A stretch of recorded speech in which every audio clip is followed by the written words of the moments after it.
I know we normally talk about cars, but I got a different kind of project for this show. So let's crack into it and see what I got going.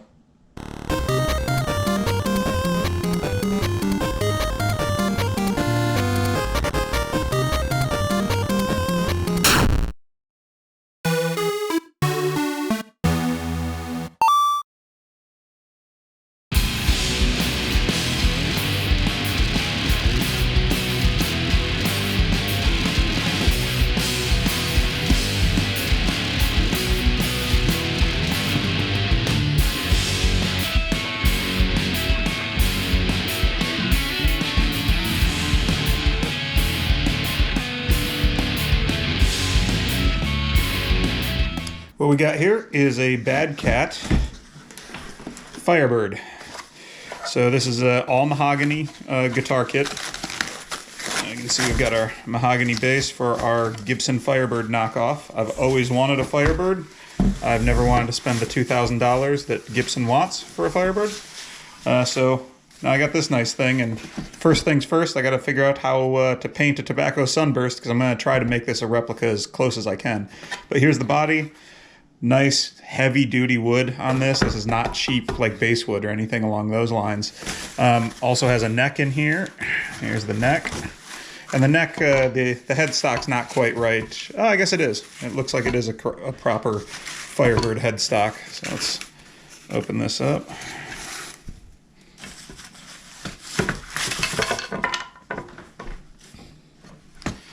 So here we go.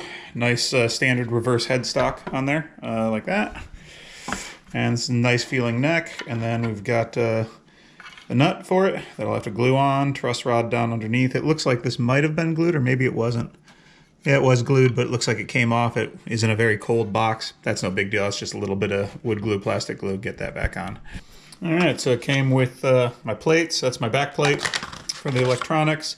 And then here's the front plate, which will go up here ultimately. That'll hold on my toggle switch, line up right against that. And then bag full of goodies. It is all nickel. There's no gold here, but that's fine. I didn't really want gold hardware in this thing. And let's open it up and see what's in there.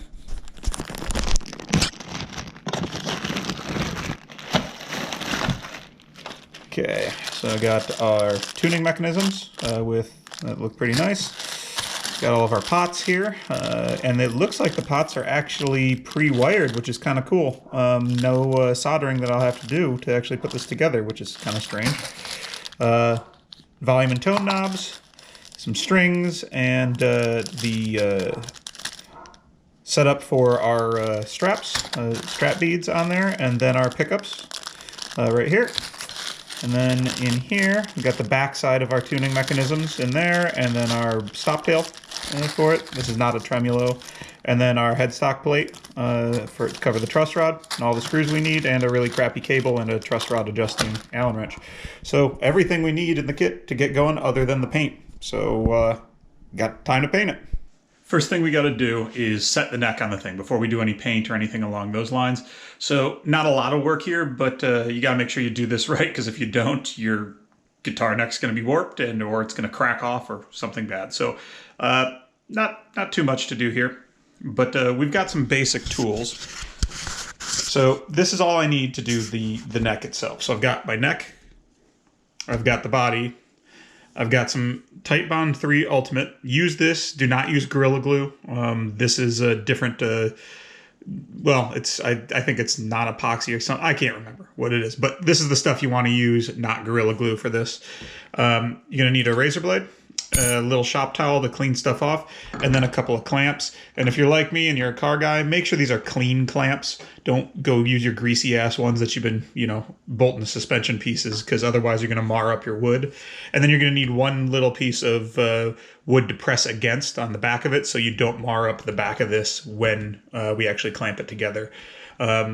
So first thing I'm going to do is take this razor blade, and I'm going to scrape out the cavity here a little bit to make sure that there's no extra material in there, nothing to get in the way. And I'm going to do the same on the back of the neck here as well.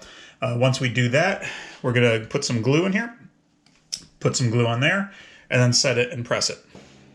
So I'm just going to take this and kind of drag it out You don't want to go blade side this way because then you're going to mar into the wood. And all this is doing is just getting that last little bit of gunk out from the CNC process so that you've got a nice smooth surface. And I don't know if you can really tell, but there's a little pile of sawdust that's coming out of here now onto my table. Try to be careful around the edges so you don't screw those up too. I got a little bit here I want to cut off. It's flaking ever so slightly right at the corner.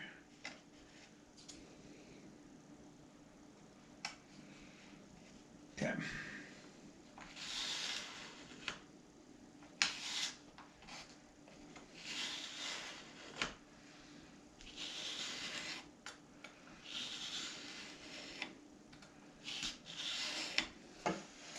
Alright, so now that I've got that, you should feel nice and smooth in there. Shouldn't have anything residue on your fingers or anything. You're not really sanding this, you're just cleaning out any burrs or any kind of leftover material from when this was carved out.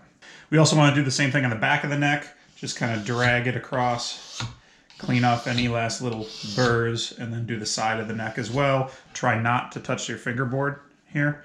You'll mar up the sides of that potentially.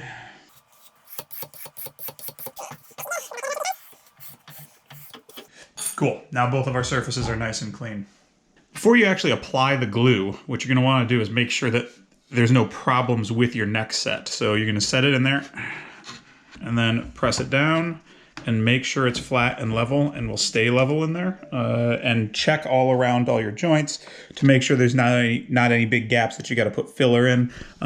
This one's looking pretty darn good. This kit's actually a pretty high quality kit, so I'm not surprised by that at all. Once you've done that, okay, we're ready for some glue. Okay, now we're ready to put our glue in. The other thing that's important to deal with when you're working with raw wood like this, especially if it's finishing grade wood, is make sure your hands are clean. I'm a car guy and I've been known to be messy as hell from time to time when I'm doing things, but you get some grease on this or a spot on this, it's not going to come out easily without, well, if it's grease, it's probably going to soak in and then you're going to permanently damage the grain of the wood. So you don't want to do that. So just clean up after yourself. Okay, so now we're just going to add a little bit of glue in here, and we don't want to go so much glue that it's just squirting out. We just want to do a couple of nice even layers in here, like that. And then we're going to spread this out pretty evenly with our finger.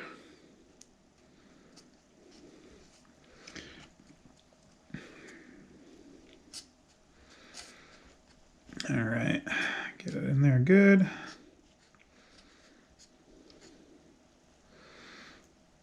Make sure it's relatively even.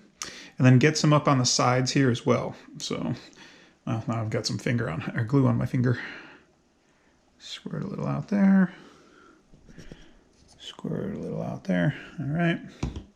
And again, use our finger to kind of just spread this around because we want as many contact patches as possible to have as much glue as possible on, well, not as much glue as possible, but some glue in every contact patch. So let's spread it all over here. Cool. Now we got to do the same thing with the back of the neck, which is going to be difficult with me holding a camera. So I'm going to put the camera on a tripod now. So we got our body here with our glue in it, and now we want to put some same thing on the neck, and we're just going to put a little dab here, squirt that around, and then spread it evenly. Depending on your neck, I mean, you don't want to go all the way up here. You want to kind of look at how big the cavity is versus this, because this sticks out a little bit, and we don't want a bunch of glue sticking out past it. I think I'm right about good here for this. And then do the same thing on the sides. I'm going to just take it and rotate it, put a dab on the sides, and then use my finger to spread that. And try to stay away from the fretboard again here and get it along the back edge here.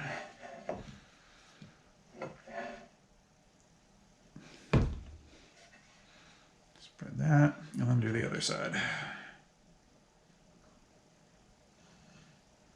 Oh, that's a lot of glue. I may have done a little too much there. Some of that might be squirting out a little bit. That's why we got our shop rag. All right, so now that we have all the glue done, this next step's pretty darn easy, right? We just stick it together, and then we grab our shop rag and clean out the excess. And we can see how much, actually, at this point, I can come up quite a bit here on the side. So let's spread this over a little bit, and on the other side, same thing. Spread it over a little bit, just a little more even coverage. And now, stick it in there. Nice and slow. All right, press it in all the way. Try not to get any glue on things that you don't want to get glue on. And now we take our rag and try to clean up the excess here. And this is water-soluble glue when it's like this, so don't be afraid to use a little bit of a damp rag to get this out. Fold that over, get the other side. Clean that. And last but not least, let's check our joint on the back. So we got to press down quite a bit more here to get this all the way in, because there's a pretty big gap here. There we go. All right, and that caused a nice little squirty explosion on the back here. So you can see, so I got to clean that up as well.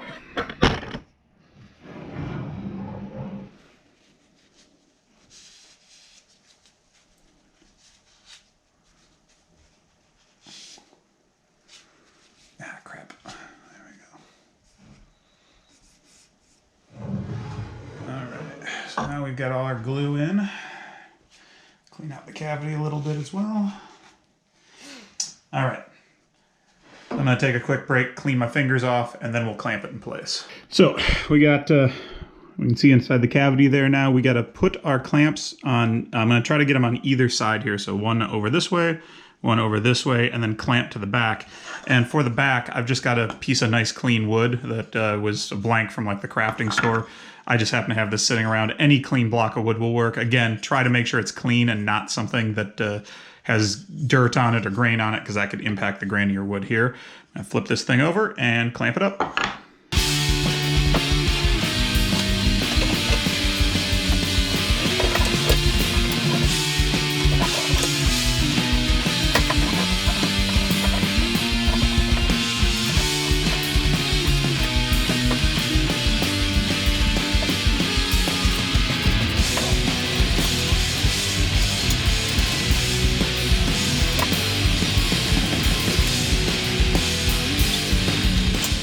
So you can see now I got a little bit of glue dripping out of my joint down here, and I've got some pretty decent pressure on this. You don't want to crank this down so much that you're going to actually impact the wood at all. You don't want to gut or dig into the wood, but you want to press it down enough to where it's super tight. So now I will take my rag and I will clean off. There's a little bit inside there too that I'll get off. So let's clean that up, and then we just let it sit for 24 hours.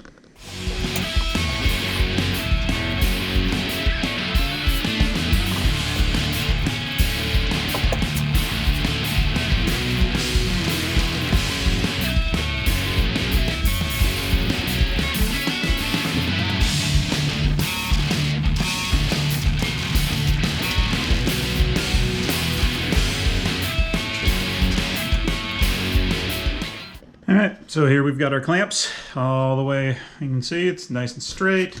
Everything's fitting in real nice down on the base of the neck there, inside the cavity. And then if I flip it over here and just rest it on the side of this clamp, you can see I've got a clamp here onto this piece of wood, fresh piece of wood, try to keep it clean. And now we just let it sit for 24 hours. We'll come back in 24 hours and we're back. Guitar kind of changed where it was. I got my paint here, but first what I need to do is take off these clamps, and then I got to tape off the neck. And some of you might be wondering why I actually placed the neck before I started to do the paint. I've looked up a few of the traditional Firebird paint jobs, and it looks like they actually sunburst around the back of the neck here. So it's amber all along the back, and then the tobacco and the brown actually come up around the neck. So it looks like they're painted after the neck comes on as well. I'm going to try to replicate that.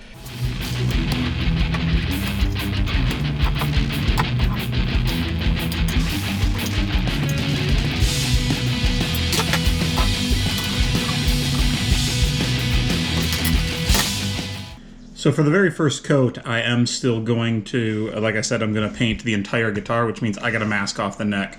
So I'm going to mask right from the baseline here, right at the body, and go all the way along the fretboard up to the edge here. My nut's already off, so I'm going to come right around that and just mask the whole section off so that no paint can get in there. And then when I do my first coat of Classic Amber on this, I can just paint the entire thing and not have to worry at all.